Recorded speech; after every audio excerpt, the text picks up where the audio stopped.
কিরে চাকরির প্রস্তুতি কেমন লইতাছ? কি আর প্রস্তুতি, চাকরি পাওয়া আমার লাগে একটা ব্যাপার হইলো। ব্যাপার মানে এটার লাগে তো পরিশ্রম করা লাগে, গোড়ার ডিম করন লাগে। আমি না নাতি। কি আর নাতি? যোদ্ধার নাতি। ঠুস ঠুস।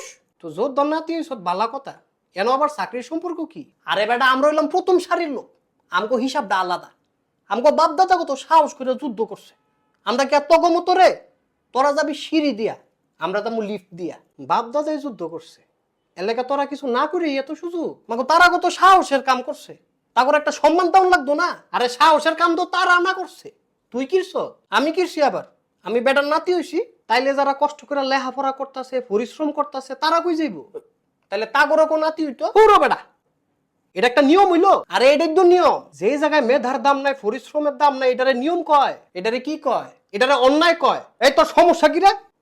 তুই এত কথা কস কা? বাইতে বেশি বেশি করতেছে ভাই, কোটার বিরুদ্ধে কথা কয়। কিরে তুই বিরুদ্ধে কথা কস? তোর মধ্যে কি যুদ্ধের কোনো চেতনা নাই? যুদ্ধের চেতনা আছে কিন্তু অন্যায়ের পক্ষে নাই। কি ন্যায় অন্যায়ের বেটাটা, যেখানে ন্যায় নাই সেখানে আমি নাই। কোটার সংস্কার চাই, রাষ্ট্রের সংস্কার চাই। যতদিন না দাবি মানবো ততদিন মাফ নাই।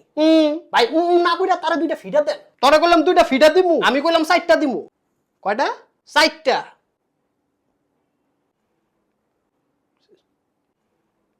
আয়া পরে তো কেমন জানি বেতুমিস।